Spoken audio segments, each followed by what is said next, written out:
What is going on, everyone? Mets Talk with Hayden here, and welcome back to episode 5 of the Stressing Mets podcast.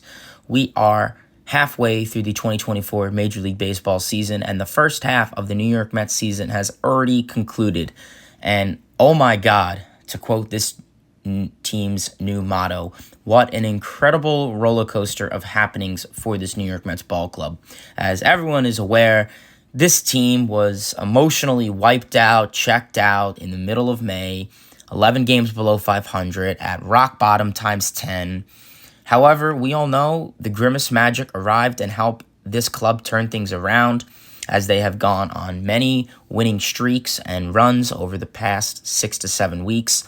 As far as records go, the Mets are the greatest baseball team since June 1st. The Mets finished the first half with a record of 50-45 and tied second in the National League wildcard spot, which I think every Mets fan on this planet would take.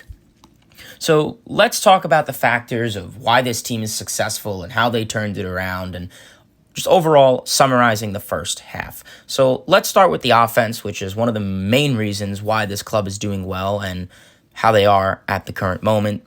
This has been one of the best offenses MLB has seen in the last couple weeks. The Mets are hitting all around, as they are hitting for a lot of power, as seen by the number of home runs and extra base hits they are producing. This club has also demonstrated excellent success while batting with 2 outs and runners in scoring position, so very fundamental, productive, clutch hitting we've been seeing. The 1 through 9 in this lineup is contributing in some way or some form. They're related in one way or another. Obviously, there's a lot of players on this lineup who have contributed and are a reason why the Mets are they right now. Some of these guys can consist of Brandon Nimmo, who is on an absolute tear, who is slashing at 253, 363, 823 with 16 home runs and 62 RBIs, which leads the team. Ever since Nimmo moved to the 2 spot in the lineup, this has arguably been the best we have ever seen him in his career. Francisco Lindor also has been red hot. He got moved to the leadoff spot and started off the season at an all-time low and really turned things around, as he's been hitting for everything, getting on base. He's been extremely clutch, very good hitter. Some of the younger guys, for example, Mark Vientos didn't even start the season on the roster. Francisco Alvarez, they have been huge for this team. Safe to say, Vientos, power machine, extra base hits. He just hits and hits and hits. First half is slashing 292, 345, 901, 12 homers, 33 ribbies since he was called up at the end of the May. And safe to say, he is your long-term third baseman. Francisco Alvarez has been great defensively, really a big reason why this pitching staff has been successful, which we'll get into. But he's been great offensively. He's been contributing a lot. Other hitters, like we said, Pete Alonso's been so-so. JD Martinez has been an excellent hitter, hitting for power. We'd like to see him go to the opposite way. He's been really huge for this New York Mets team. Recent guys, Harrison Bader, Jose Iglesias, they have been arguably the biggest producers for this New York Mets team, as they're typically in the bottom of the lineup, and they're contributing, something that this team really struggled with in the beginning of the season and last year. The bottom of the lineup, 7, 8, 9 was out. And that really hasn't been the case, and they're going against that belief. So this offense is really doing it. There's protection 1 through 9. They're getting on base. They're passing the baton. I mean, this is an offense who the last couple weeks have been scoring anywhere from 5, 6, 7, 8, 9, 10 runs. And that's what this team is capable of. They're a good offense. It's just everyone needs to click at the same time and pick each other up. And that's what they have been doing exactly. So the offense has been phenomenal for this New York Mets team. So now we get into the pitching. And the pitching staff started off the season very inadequately. They weren't going deep into games. They were getting lit up. The bullpen was good, but we've seen that kind of switch. They switched roles, as we could say, the last couple weeks. We could see this bullpen has been overtaxed, but Stearns and this Mets front office has kind of figured out a way to turn this bullpen to be good, as they're putting in guys like Adrian Hauser, like Jose Butto, and who knows, maybe we'll see a guy like Tyler McGill potentially be in this bullpen and be long relievers, go out there and give you 3 to maybe 4 innings of relief. And that's something that this New York Mets team has never really done before in the last couple of years. They've always had these maybe 1 and a third, maybe at most 2 innings. So very impressive to see the Mets adopt this philosophy.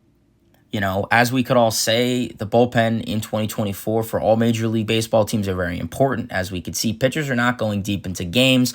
In the scenario for the Mets, the pitchers have been going around 5 to 6 innings, which you'll take. It'd be nice to see them go a little bit longer into games, maybe 6, 7, but you'll take what you can take. This is a bullpen who is overtaxed, but we'll see second half of the season. They'll have some time off. They'll be put into better roles. Obviously, we've been seeing this bullpen. Guys have been moving around. We have new high leverage guys. We have new setup man. So that's just been the case for this New York Mets bullpen. Whether it's a guy like Reed Garrett, whether it's a guy like Daniel Nunez, who has been phenomenal for this New York Mets team. The older rookie has been a big asset to this ball club.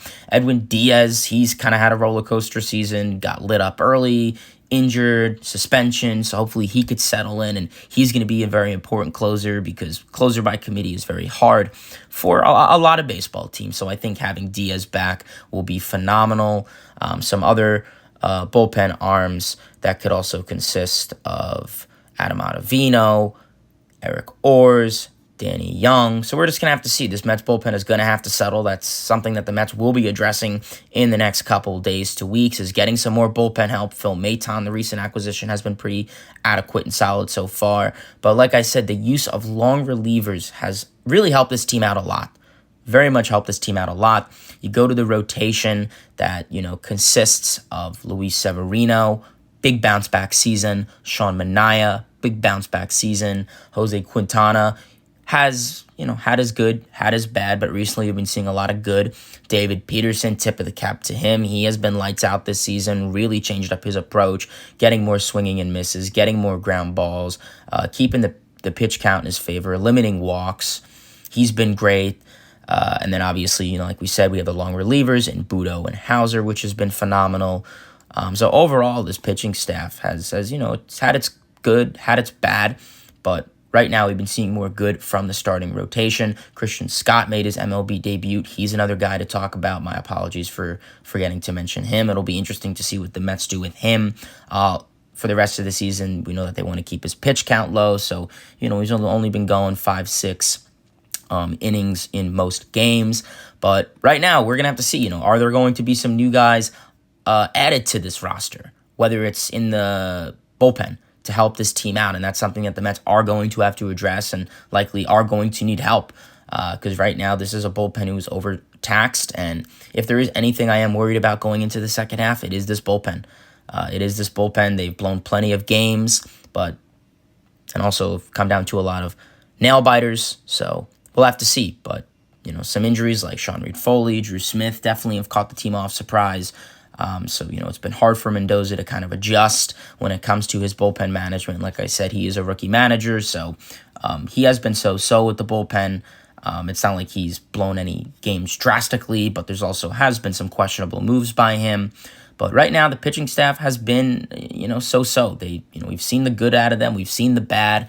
And if this is a pitching staff that can go out there and throw quality starts, I'm talking, 6, 7 innings, giving up 1, 2, 3 runs, you'll take that. Because this is an offense that is capable of helping your pitching staff. And if that's the case, then this is a team that will go far and can make the playoffs. But if the pitching staff's going to go out there, get taken out 4 1/3 innings in, and your bullpen is overtaxed, they're going to get lit up, then yeah, you're not going to have a chance. So right now, I think the biggest key to success is the bullpen. But overall, it has been an impressive turnaround for this New York Mets baseball team. The offenses has been red hot, great situational hitting. The pitching is there, to say for the least. Hopefully it will get better. Bullpen, obviously, same factors.